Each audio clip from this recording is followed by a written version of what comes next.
रहीम अस्सलाम वालेकुम। उम्मीद करदी मेरे भैन भाई ठीक होंगे। अल्हम्दुलिल्लाह असीं भी ठीक। अल्लाह पाक तुहानूं खुश रखे आबाद रखे। अज दा व्लॉग करदे जी शुरू। ते अल्हम्दुलिल्लाह जी नाश्ते दा टाइम है ते नाश्ते दे विच आटा पहले गुन्न लैनी।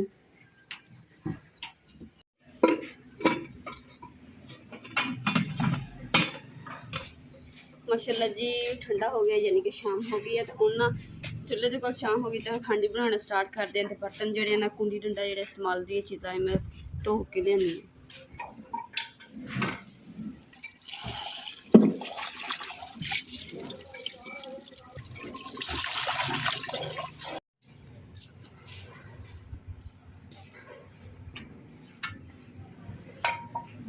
अल्हम्दुलिल्लाह जी सब्जी जी मैं बनानी है वो भी हर चीज़ को रख ली है और बर्तन भी धो के रख लिया। लकड़ियाँ वगैरह चूल्हे के जोड़ती है, छप्पर भी जोड़ते हैं ताकि आग जी ना थोड़ी मैं हांडी उपर रख लवां तो झट मिनट ना शाम की हांडी रोटी जी ना कर लिया टाइम।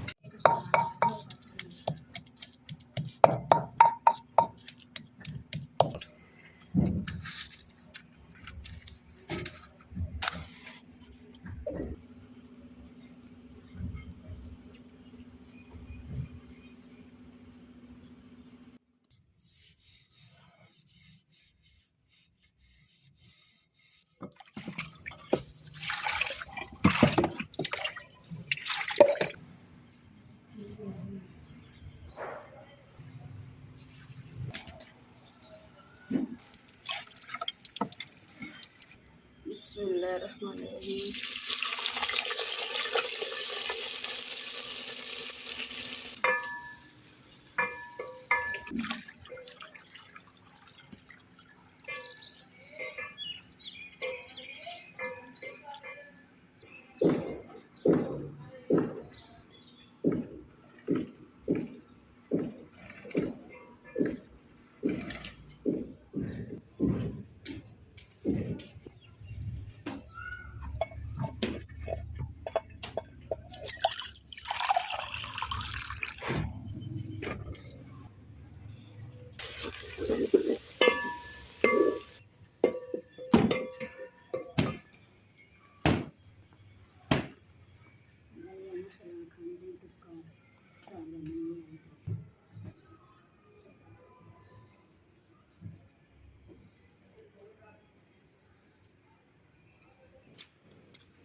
माशाल्लाह माशाल्लाह जी। अम्मा जी ने घड़े धोते, घड़े भी ठंडे हुए।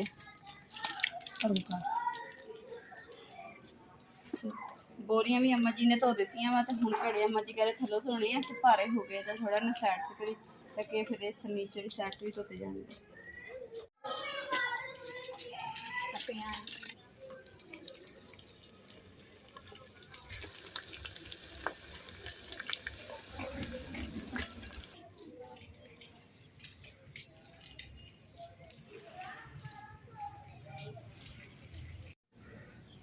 अल्हम्दुलिल्लाह जी, मसाला जेड़ा मेरा तैयार हो गया। तो हुण बिस्मिल्लाहिर्रहमानिर्रहीम।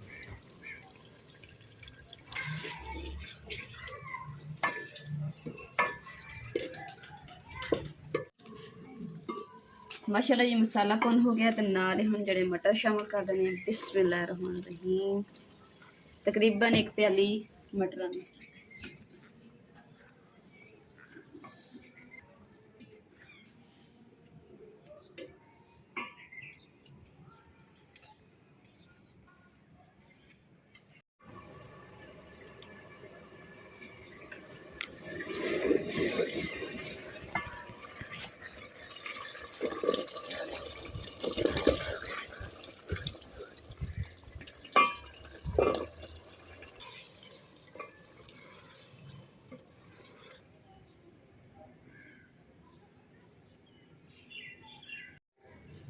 की क्या अम्मा नूं दसो इहनूं की कहंदे की कहंदे ने अम्मा जी इहनूं?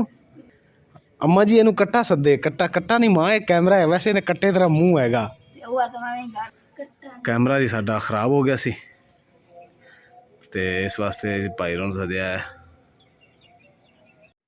माशाल्लाह जी ਦੁਪਹਿਰੇ ਨੇ ਗਿਫਟ ਆਇਆ ਸੀਗਾ, ਤੇ ਗਿਫਟ ਲਿਆਣ ਕੇ ਤੇ ਅਸੀਂ ਘਰ ਰੱਖ ਦਿੱਤਾ ਸੀਗਾ, ਤੇ ਪਰ ਓਪਨ ਨਹੀਂ ਕੀਤਾ ਸੀ ਹੁਣ ਕਿਉਂਕਿ ਗਰਮੀ ਸੀਗੀ। ਤੇ ਹੁਣ ਮਾਸ਼ਾਅੱਲਾ ਠੰਡਾ ਹੋਇਆ, ਤੇ ਮੈਂ ਕਿਹਾ ਚਲੋ ਆਪਣੇ ਭੈਣ ਭਾਈਆਂ ਦੇ ਨਾਲ ਅਸੀਂ ਆਪਣਾ ਜਿਹੜਾ ਗਿਫਟ ਆ ਉਹ ਸ਼ੇਅਰ ਕਰਦੇ ਆਂ। ਤੇ ਕਰਦੇ ਆਂ ਜੀ ਬਿਸਮਿल्लाह। बिस्मिल्लाहिर्रहमानिर्रहीम। माशाल्लाह जी ये है कि कपड़े ईद वास्ते, क्योंकि कुर्बानी दी ईद आ रही है ना, इस करके ते आप हुणा ने जी ए जी इमरान दा और एक मेरा सूट है।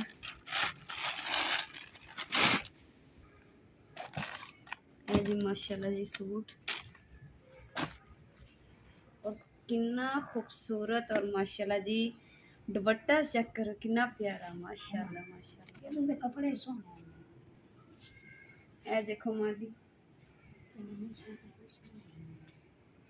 है ना माँ जी, निके निके फुल्लां साइडां ते निके निके फुल। और माशाल्लाह जी ए जी लॉन दा सूट है। माशाल्लाह बहुत ही प्यारा और खूबसूरत डिजाइन है। देखो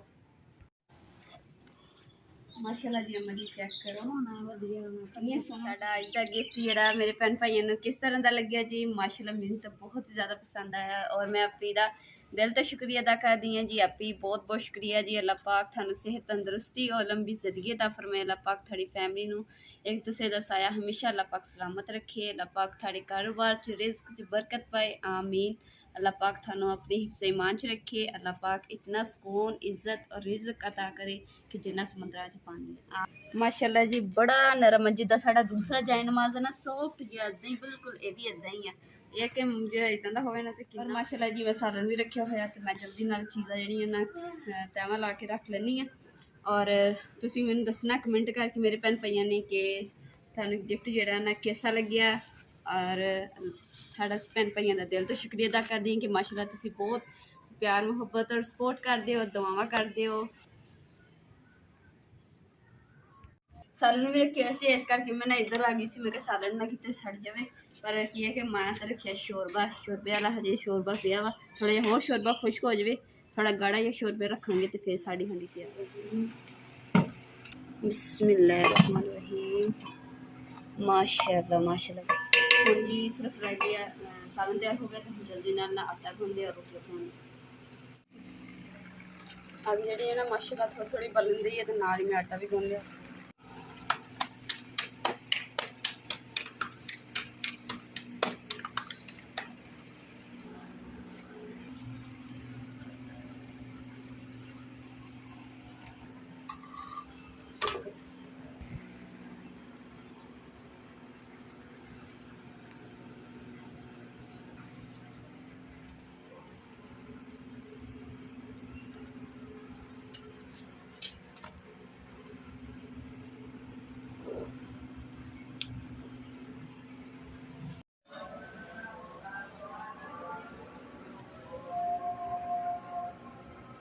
ਮਾਸ਼ਾਅੱਲਾ ਜੀ ਕੋਲਿਆਂ ਦਾ ਰੱਖਦੇ ਸਾਰੀ ਰੋਟੀ ਦੇਖੋ ਤਾਂ ਗੋਲ ਗੱਪੇ ਤਰ੍ਹਾਂ ਫੁੱਲ ਗਈ ਮਾਸ਼ਾਅੱਲਾ ਰੋਟੀ।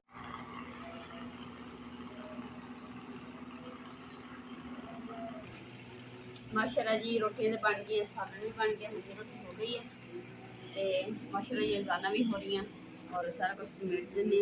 अम्मा जी उठते हैं रोटी मैं सारा कुछ समेट के ना फिर अम्मा जी ने उठानी है, नाल वजू करके नमाज पढ़ते फिर अपना जो ना रात का खाना इंशाअल्लाह।